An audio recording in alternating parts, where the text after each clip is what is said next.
Hi guys, welcome back. I hope you're all doing well. So for today's video, this is going to be part 2 of my little cruise series that I guess I'm going to start now. I'm just going to share some things that might be kind of like common sense, but also maybe something that you might not realize you need, or something that you could potentially forget. So let's get started. Starting off with like obvious things, your clothes, your shoes. Definitely pack extra of certain things. Don't be overpacking. Like if you're on a 3-day cruise, don't be packing like for a 3-week cruise. Recommend definitely packing more of certain items such as like underwear. I know that might sound a little gross, but you know, I always want to put like a fresh new pair of underwear on. So let's say like you get up in the morning, you shower, you go to breakfast. So that's one pair you're putting on. And then, you know, you might go to your excursion or do whatever. So, you know, if you're changing out of that and putting like a bathing suit on, that to me is dirty. So that's already one pair down. You get back from your excursion or, you know, the island that you're at, whatever you're doing, you want to shower again or maybe just get changed, you're on your second pair. So at least 2 to 3 pairs of underwear you could be wearing a day. If you're on a 3-day cruise, you might think, oh, let me bring 3 pairs of underwear. It's only 3 days. Depending on how much you're changing it, if you're okay with wearing dirty underwear, that's fine. But, you know, you have to kind of consider things happening. With shoes, they're very heavy, so I would not recommend bringing your whole closet with you. Again, going back to how many days you're there for. If your cruise is gonna do like the formal night, which is when like you dress up and wear a gown or like a nice outfit, a dress, then you might want to bring heels. Personally, never did the dress up nights just because I didn't want to have to worry about making sure that my dress stays good in like the little travel case and everything. And I just personally didn't want to do it. Like I wasn't going on a cruise like with my husband. I didn't think it was necessary. So you are planning on wearing heels somewhere else, you really don't need heels on a cruise unless you want to walk around with them on. That's fine. Maybe brought heels once and I wore them for like a picture and that was it. With your regular clothes, I would recommend trying on stuff. Like I was definitely the type of person that I would buy clothes basically for my cruise. Might be buying shorts or a romper or something, so definitely try on this stuff before you bring it with you, because there were so many times that I would just assume that I was going to wear this because I bought it and I winded up hating how it looked. With bathing suits, make sure you're packing enough of them, but don't be packing too much. Packing enough for like every day or maybe every other day, and then possibly having like a backup in case of anything. I don't know about y'all, but I don't really like wearing a wet bathing suit even though you might let it dry overnight. It's probably still going to be damp the next day, so I'd rather wait and then let that continue drying and then put something else on. It's up to you how much, you know, clothes you want to bring. For your room itself, bringing some sort of extension cord. There's not many outlets in your room, so depending on how many people you have, if you're all trying to charge your phone at once, it's probably not going to happen. If you're bringing any type of hot hair tool, you're not going to be able to be using multiple outlets because there's just not enough. I don't think Carnival had a hair dryer. Maybe they did, but you might need a hair dryer because I don't know if it's actually included. I would also recommend bringing a lanyard or something that you can attach your room key to. Lanyard's just like a little necklace sort of thing. You can just carry it, you don't have to wear it around your neck. Basically, you're gonna need to carry, it's like an ID almost that you have to carry with you the whole time.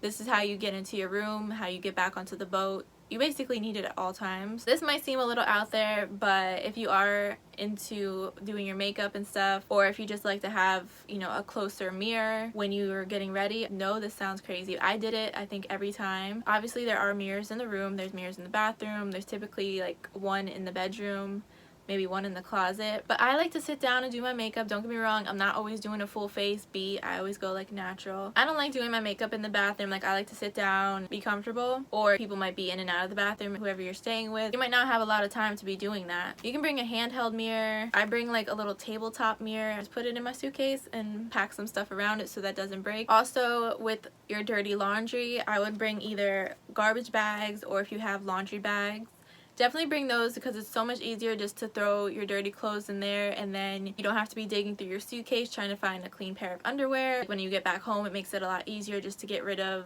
the dirty clothes. You don't have to try to remember, did I wear this? Is this dirty? Bringing shampoo and conditioner, especially if you are on it for a couple days, because they have, I don't even know, it's like watery shampoo. If you're into, you know, hair care and whatever, you really need to pack for a cruise as if you're moving out for a couple days and you need your everyday needs with you. Although it might seem like it's luxurious and you're on vacation, they don't really give you much to work with. You have to pack basically everything, which is how most vacations are. Don't really go with the mindset that, oh, they're gonna have it on the cruise. They're not going to. Like, they have your bed, they have a bathroom, everything else you need to bring with you, or you have to buy it. So along with medications, I always bring Advil, Benadryl. They have like Dramamine, which is if you get seasick. I brought it on the first cruise because I'd never been on one, so I didn't know how that was gonna go.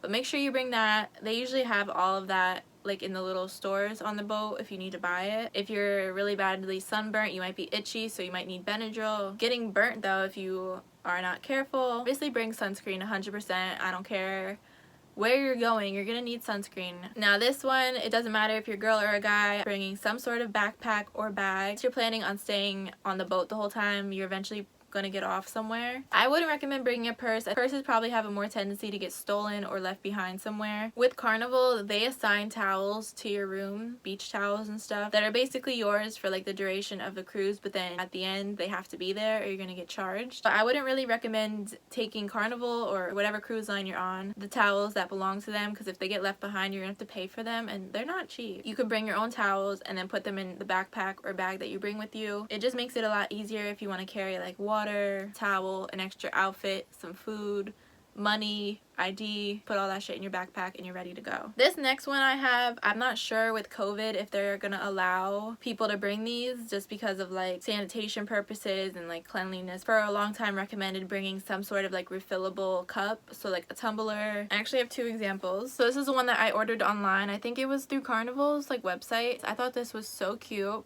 It says vacay vibes. It has like the little sparkly things inside. But this is what I mean by refillable cup. They might change it because they might not want you to be bringing like the same cup to refill. And then I also have this one that I got from Carnival. If you spent so much money on printing out pictures and stuff, then you eventually would get points and then you could redeem. If they are allowing you to use these are just so convenient because like let's say you want to go back to your room, they typically would have plastic cups for one that you're most likely gonna knock over or spill when you're walking back to your room. Not gonna happen with this. Fit a lot more in here. You might just want to bring a book or something, magazine to read, depending on how long your cruise is. That there might be, I think they call it a fun day at sea. It's just a travel day. But they do have things going on throughout the day on the boat if you just want to sit back and relax. I think a portable phone charger is really good. I've had a couple. You can pretty much find these anywhere. I'm sure they have them on Amazon. It's just something that you allow to charge and then you can plug your phone into it throughout the day and let it charge your phone. If you are concerned about that, obviously, if you don't really care if your phone dies, if you are doing like an excursion, you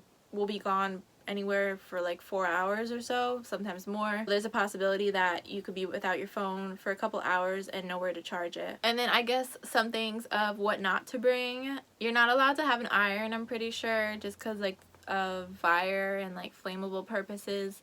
They do have irons and they have like a whole laundry room on the boat if you need like anything seriously ironed. Again, if you're wearing maybe like a nice suit or a dress for formal night and you want your clothes to be like pressed, you can get that done. I mentioned this in my cruise tips video about like wearing jewelry, and don't be bringing your most expensive jewelry with you to begin with, even on the ship. I mean, unless you really want to show it off on the ship, that's up to you, or if that's just something that you wear daily, but I think it's safer just to leave it behind at your house. This is kind of random. Like when you first get on the ship, don't have any type of like drink, whether it's regular water or like alcohol, because they make you throw it out. It's kind of like at the airport before you go through like security, you have to get rid of your food and drink.